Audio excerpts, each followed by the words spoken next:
encore une fois, chers téléspectateurs, nous allons présenter encore notre dévotionnel en ce jour 29, mercredi du 29 mars.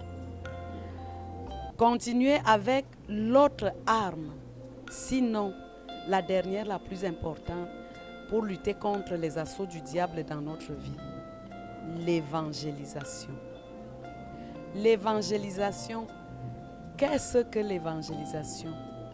Avant de continuer, je voudrais la définir tout simplement comme le témoignage de notre salut, des œuvres et des merveilles du Seigneur dans notre vie auprès des autres.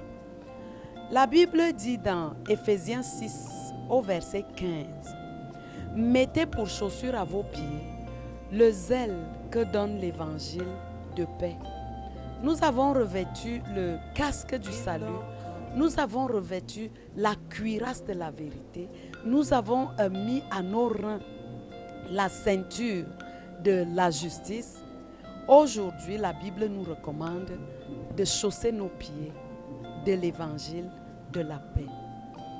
Face au diable, la parole de Dieu nous exhorte à se revêtir de toutes les armes de Dieu afin de pouvoir tenir ferme contre les manœuvres des diables.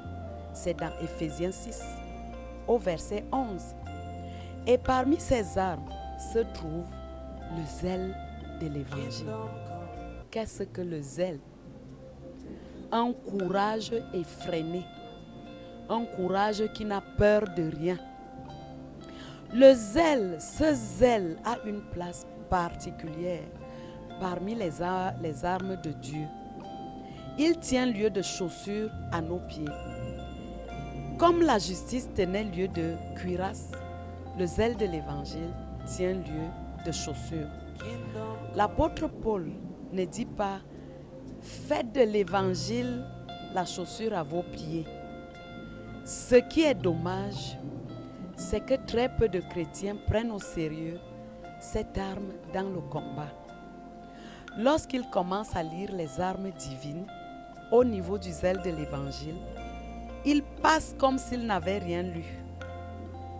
Moi, votre pasteur, votre interlocuteur devant la télévision ce matin, j'estime que le service est l'arme la plus efficace, car l'évangélisation devient non seulement le témoignage de notre salut, mais le service pour Dieu.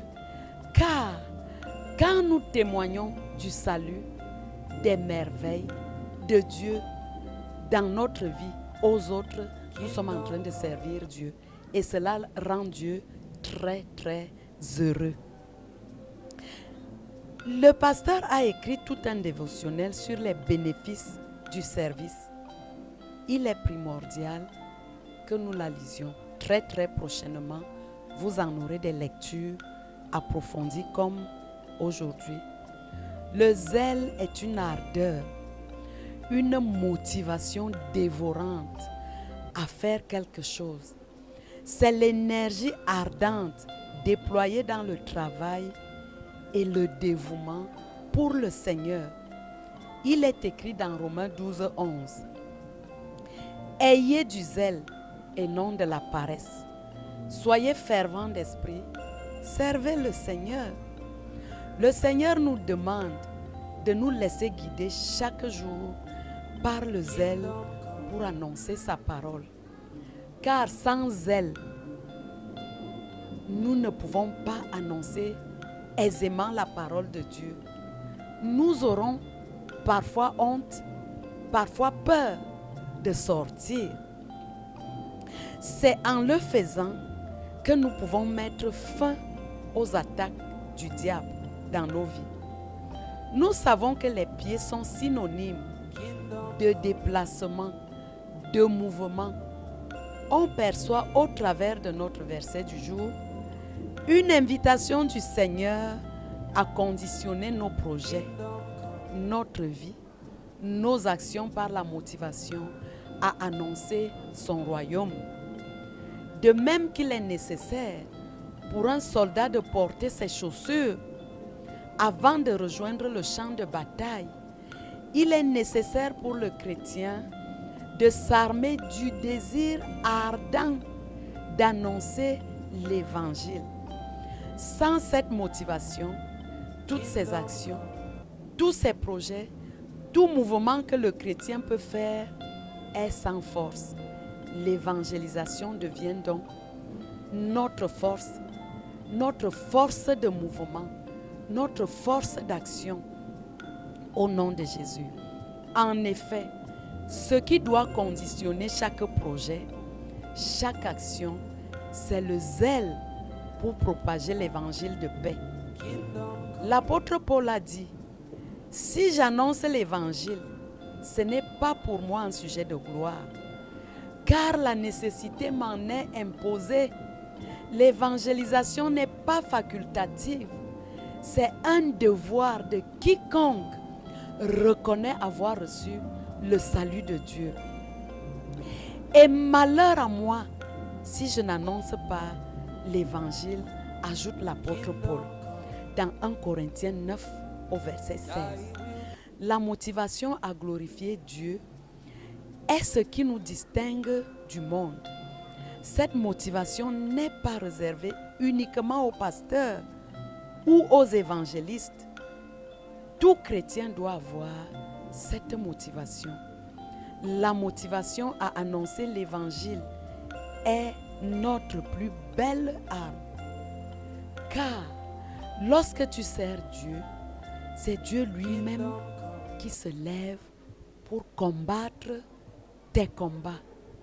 Amen, amen, amen. Et nous allons dire merci à Dieu pour tant d'enseignements. Nous avons eu connaissance des autres arbres sur notre tête, le casque. Si nous avons déjà revêtu les autres armes et que nos pieds restent vides, le diable nous attaque plus facilement par ses pieds parce que nous manquons d'aller témoigner, d'aller servir Dieu au travers de cette instruction. Car Jésus-Christ lui-même a instruit aux apôtres d'aller partout le monde entier pour faire des disciples. Merci Seigneur pour tant d'enseignements. Merci pour cette révélation quant aux armes de notre combat. Merci pour les yeux ouverts par rapport à l'évangélisation. Nous recevons la grâce. Chers téléspectateurs, ce n'est pas que l'œuvre des pasteurs. Ayant suivi ceci, vous évangélisez aussi en faisant venir écouter d'autres. L'évangélisation n'est pas seulement pour ceux qui sont déjà à l'église. Dieu vous reconnaîtra quand vous porterez ce message à d'autres et que vous le ferez écouter à vos voisins et aux autres de votre maison, à votre épouse et à vos enfants. Merci Seigneur pour cette grâce qui coule, pour l'abondante grâce dans cette chaîne de télévision, car c'est un média pour gagner le monde entier. Faute par nous d'aller de maison en maison, d'un homme à un autre, d'un individu, d'une maison à une autre. À la télé, nous faisons donc l'œuvre, nous respectons l'instruction de Jésus-Christ lui-même qui nous envoie porter son évangile au monde entier. Tous qui nous avez suivis, nous savons que non seulement vous avez suivi, mais vous chercherez à connaître dans votre écran de télévision à la maison la chaîne Canal 7 Gospel qui diffuse de lundi à dimanche des émissions sur l'évangélisation, des enseignements sur la parole de Dieu et tout ce qu'il faut pour votre délivrance. Merci de nous avoir suivis. Merci de porter cet évangile au monde entier. Nous vous aimons très très fort. non seulement à la télé, nous avons notre radio, les mêmes émissions qui passent à la télé, les mêmes émissions qui passent à la télé passent à la radio. À la radio, je suis désolée, c'est 98.6, 98.6. Nous avons aussi la page Facebook de notre prophète Samuel Lonti. Vous cherchez la page du prophète Samuel Lonti. À Facebook, vous aurez toutes nos émissions, vous aurez nos cultes de dimanche, vous aurez des prières de délivrance, nous sommes dans un programme de 100 minuit de prière. Rejoignez-nous.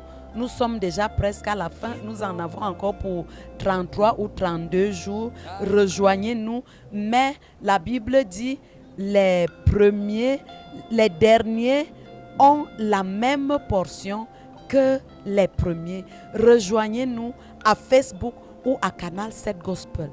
Tous les minuits, vous ne serez que réjouis. Vous nous chercherez par curiosité, mais nous avons l'assurance que vous allez rester par conviction. Avez-vous des problèmes dans votre vie? Les affaires ne marchent pas, tout est bloqué. Cherchez la chaîne de télévision Canal 7 Gospel. Cherchez notre chaîne de radio 98.6.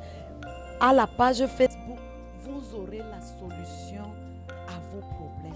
Et nous disons ensemble, merci, merci Seigneur.